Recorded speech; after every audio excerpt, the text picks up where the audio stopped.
বিয়ের পর অনেক দিন হয়ে গিয়েছে, কিন্তু সন্তান ধারণের সমস্যা হচ্ছে। এই সমস্যায় অনেক দম্পতিরাই বর্তমানে জর্জরিত। তারা জানেন যে এর একটা উপায় আছে ঠিকই, কিন্তু অনেক সময় সেই উপায় খুঁজতে গিয়েও তারা কিছুটা বেপথে চলে যান।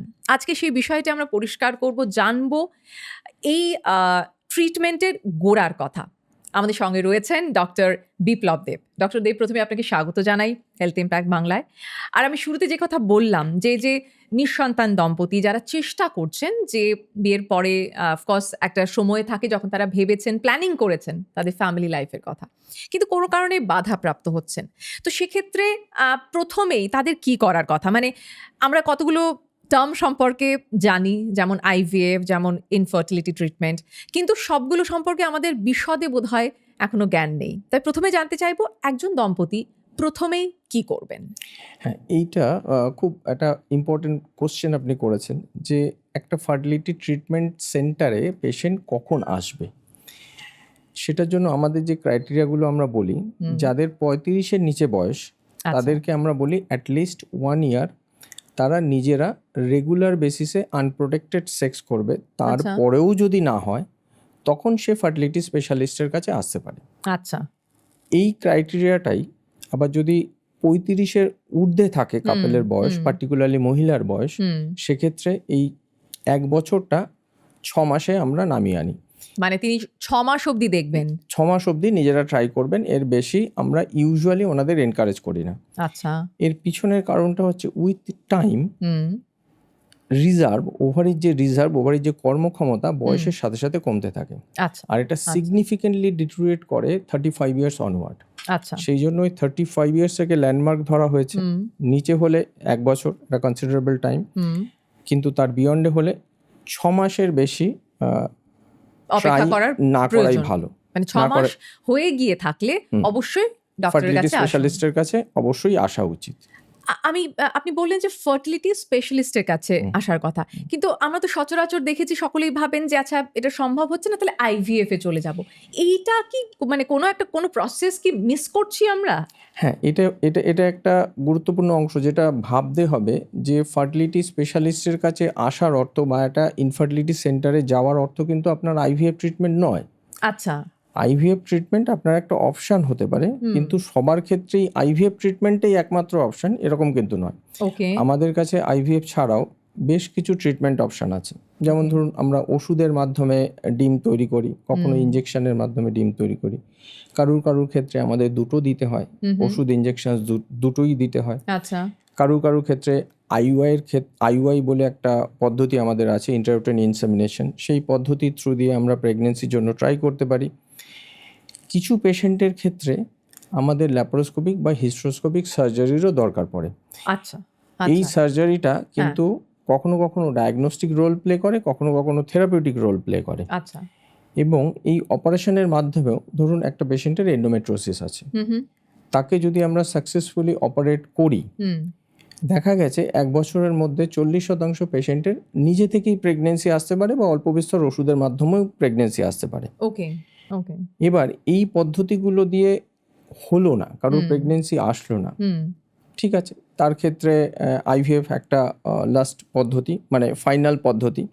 কিন্তু একটা জিনিস মনে রাখতে হবে, এই যে পদ্ধতিগুলোর কথা আমি বললাম, ওষুধ ইনজেকশন বললাম, সবার ক্ষেত্রেই সব জিনিস যে অ্যাপ্লিকেবল হবে সেটা নয়।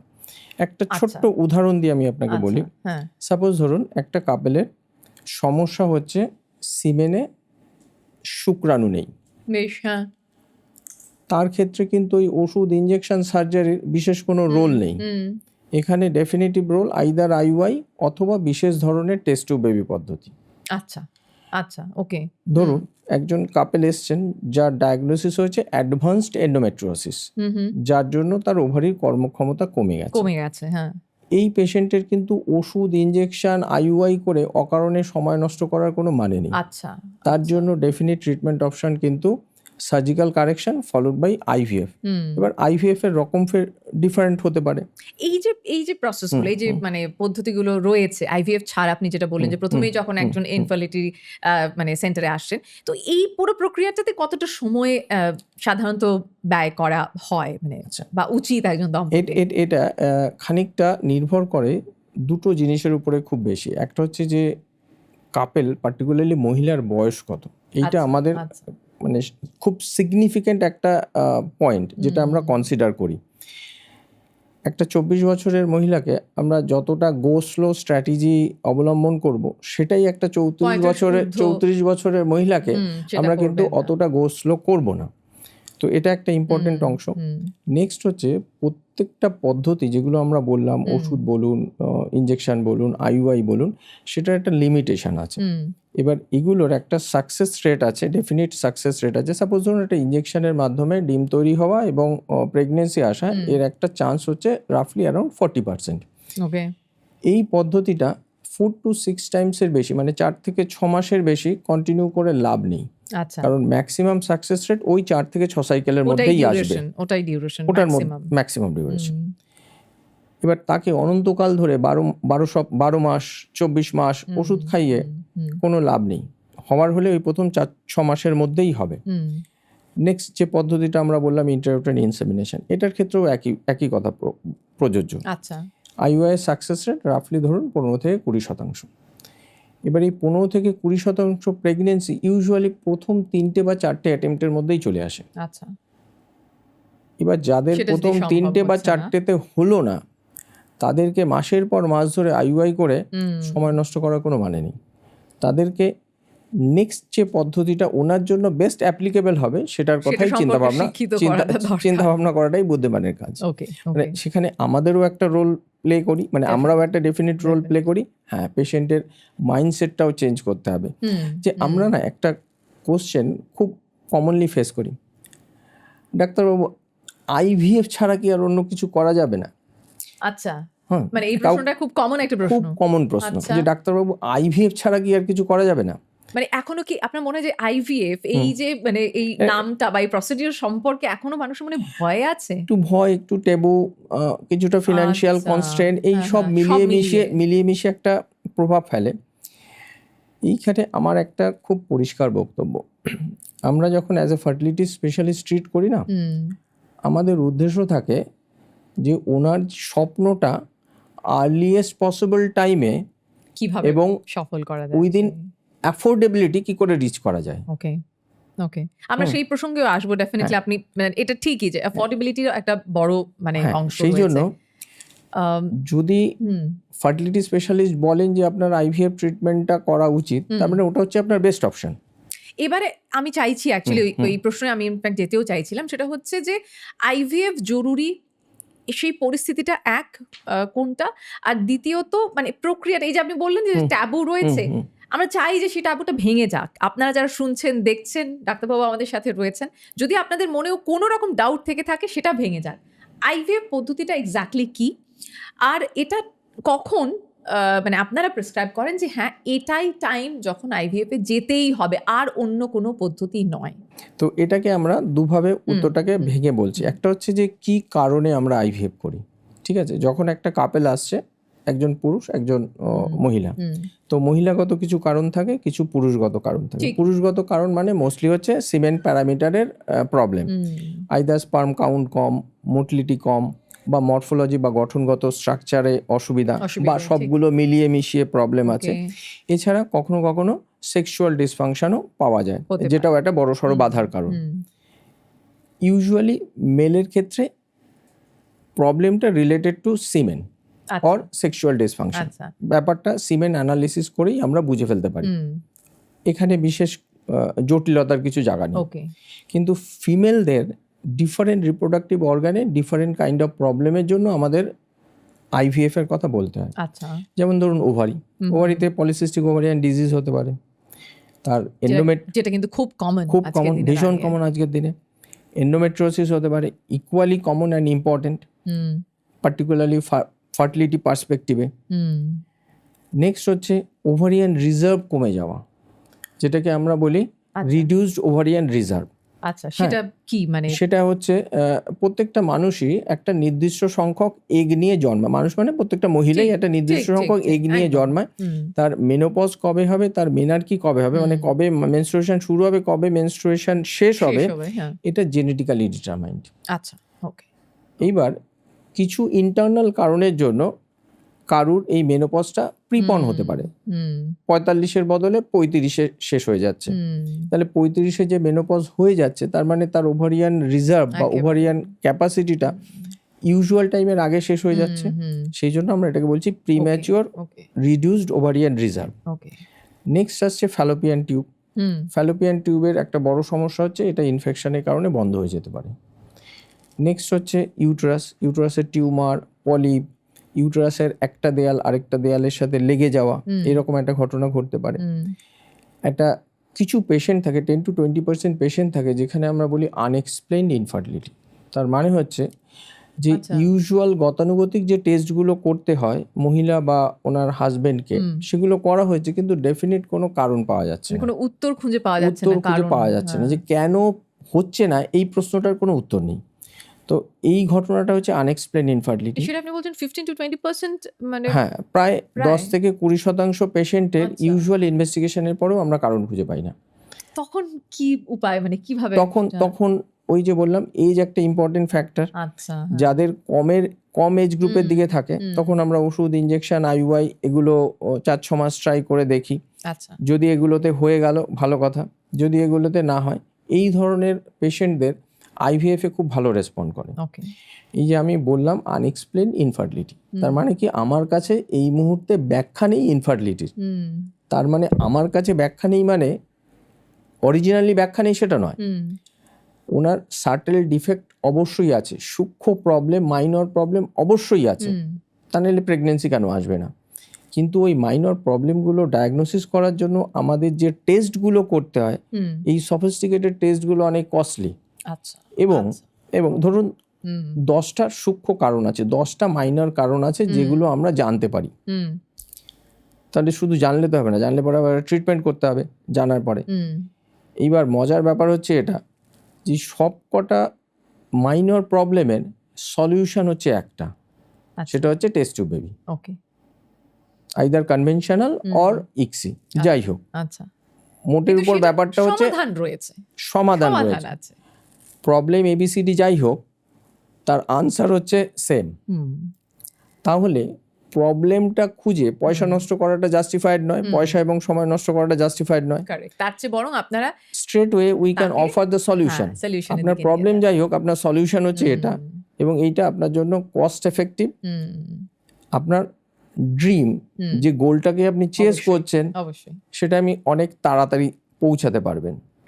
তো এই আনএক্সপ্লেইন ইনফার্টিলিটি একটা ইম্পর্টেন্ট কারণ হচ্ছে আমাদের আইভিএফ অফার করার।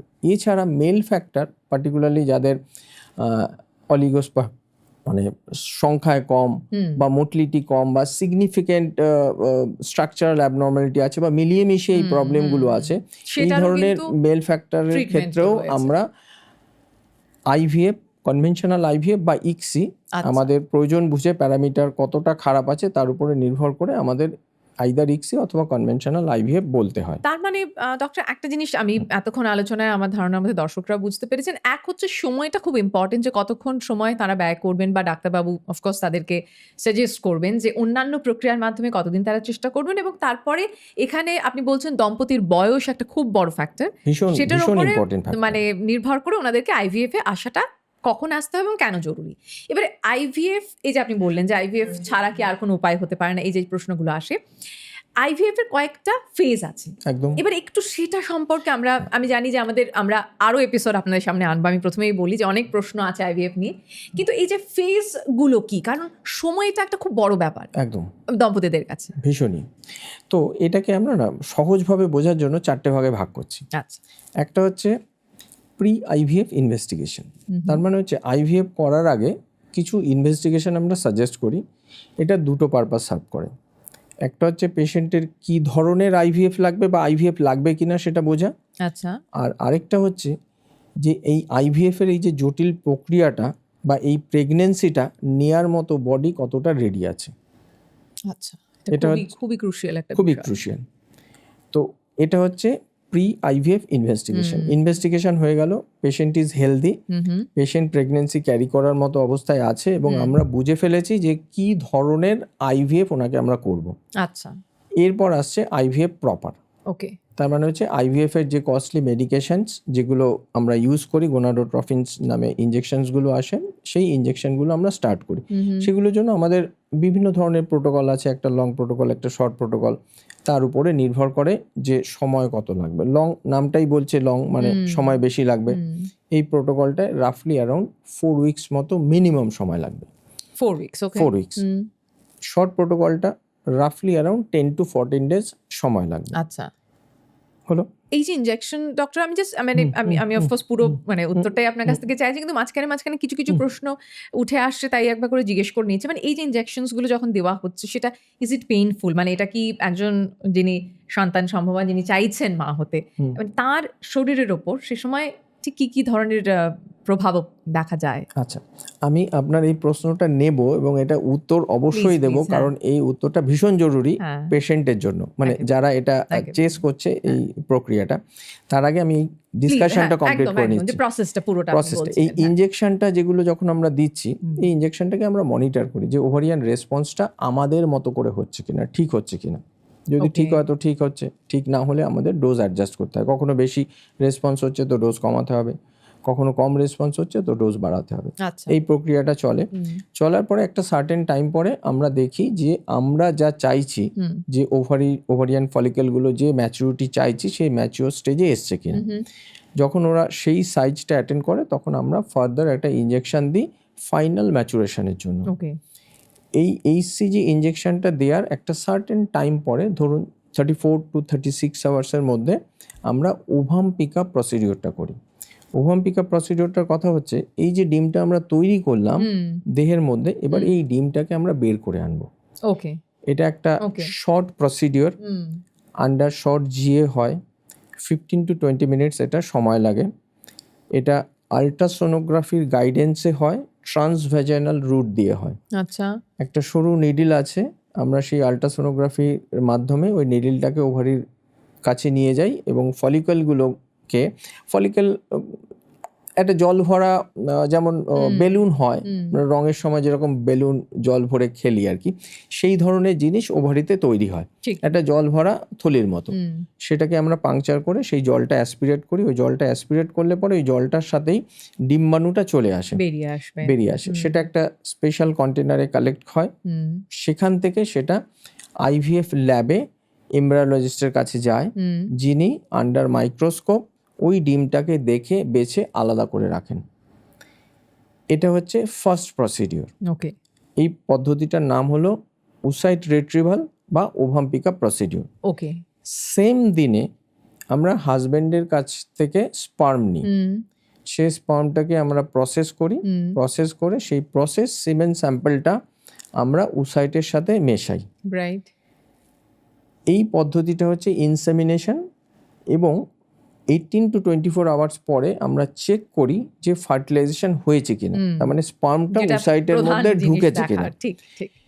এবার আমরা দেখে নিলাম যে 10টা ডিম বেরিয়েছে, তার মধ্যে 7টার মধ্যে ফার্টিলাইজেশন হয়েছে, বাকি 3টেতে হয়নি।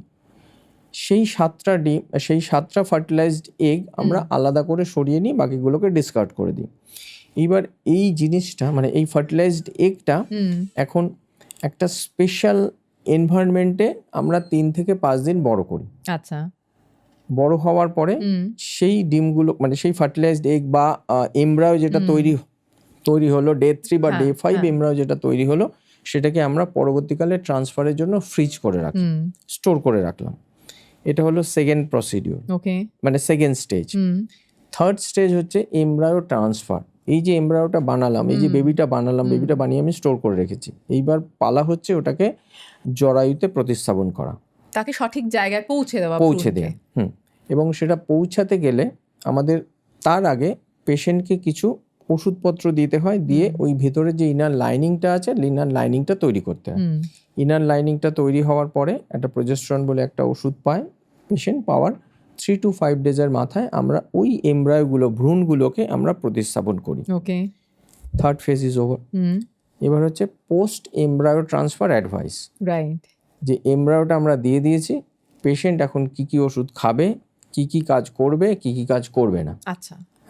ভীষণ ইম্পর্টেন্ট এই অংশ। প্রচুর মিথ এটার মধ্যে রয়েছে, সারাক্ষণ শুয়ে থাকতে হবে, একদম। বসা যাবে না, হ্যাঁ, চলা যাবে না, হ্যাঁ। বাথরুমে যাওয়া যাবে না, সিঁড়ি দিয়ে ওঠানামা করা যাবে না, না এরকম কোনো রেস্ট্রিকশনস নেই।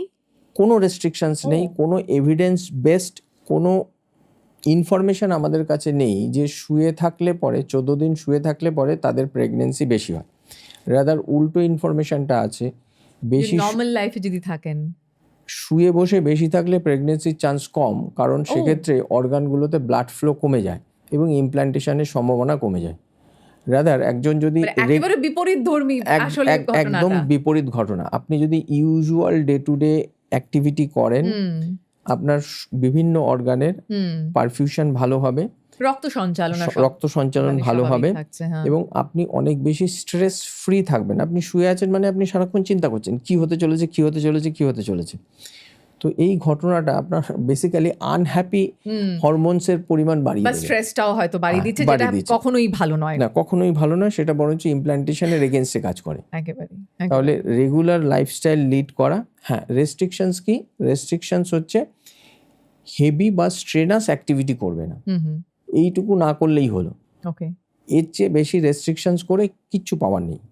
আমরা আজকে যেরকম ডক্টরের কাছ থেকে জানছিলাম যে আইভিএফ বলতে কি বোঝায় এবং তার যে প্রত্যেকটা পর্যায় কি সেটা, আরও অনেকগুলো প্রশ্ন বাকি আছে, আমি সেই প্রশ্নগুলো নিয়ে পরের এপিসোডে আসবো। কিন্তু আজকের এপিসোড শেষ করার আগে একটা প্রশ্ন নিশ্চয়ই করবো, যে আপনি বললেন না যে যখন ভ্রূণ মাতৃদেহে প্রতিস্থাপন হলো তারপরে এই যে অ্যাংজাইটিটা থাকাটা খুব স্বাভাবিক বোধহয় একজন মানে নবদম্পতির কাছে। ঠিক কতটা সময় লাগে তারপরে, কখন তারা প্রেগনেন্সি টেস্টে যান, মানে when you actually understand that the procedure is complete? সেটা অ্যাকচুয়ালি ভ্রূণটা ট্রান্সফার করার 5 to 7 ডেজের মাথায় ইমপ্ল্যান্টেশন প্রসিডিওরটা কমপ্লিট হয়ে যায়। তো আমরা ইউজুয়ালি 14 বা 15th ডেতে ফ্রম ট্রান্সফার বিটা ইসিজি বলে একটা ব্লাড টেস্ট করি। এই ব্লাড টেস্টের মাধ্যমে আমরা জানতে পারি যে আমাদের এই প্রসিডিওরটা সাকসেসফুলি সম্পন্ন হয়েছে কিনা। আচ্ছা, অর্থাৎ যে কোনো প্রসিডিওর মনে হতে পারে যে লম্বা, বোধহয় খুব স্ট্রেনাস, বোধহয় খুব স্ট্রেসফুল, কিন্তু ফাইনালি যেটা দিয়ে আজকের এপিসোডটা শেষ করবো, যে ফাইনালি যখন 14 বা 15 ডেতে আপনি জানতে পারেন বা আপনার চিকিৎসকও জানতে পারেন যে যা কিছু আপনি করেছেন তার সাফল্য আপনার চোখের সামনে, সেটা বোধহয় সব থেকে আনন্দের। ডক্টর, অনেক অনেক ধন্যবাদ। আমি জানি যে প্রশ্নের ঝুলি আমারও শেষ হয়নি, আমার দর্শকদেরও শেষ হয়নি, তাই আরেকদিন আরও অনেক প্রশ্ন নিয়ে আমরা হাজির হচ্ছি খুব তাড়াতাড়ি। আর হেলথ ইম্প্যাক্ট বাংলার সমস্ত দর্শকদের বলি যে নিশ্চয়ই আমাদের এমন অনেক কিছু ধারণা রয়েছে যেগুলো ভেঙে যাওয়া দরকার, এমন অনেক কিছু বিষয় জেনে নেওয়া দরকার, আর সেই জন্যই আমরা রয়েছি, আপনাদের সমস্ত প্রশ্নের উত্তর দিতে চাই। যা যা প্রশ্ন মনে থাকছে কমেন্ট বক্সে নিশ্চয়ই লিখবেন, সঙ্গে থাকবেন আর শেয়ার করবেন, কারণ সুস্থ থাকা এবং সঠিক ইনফরমেশন নিয়ে সুস্থ থাকা সেটা আরও বেশি দরকার। ধন্যবাদ।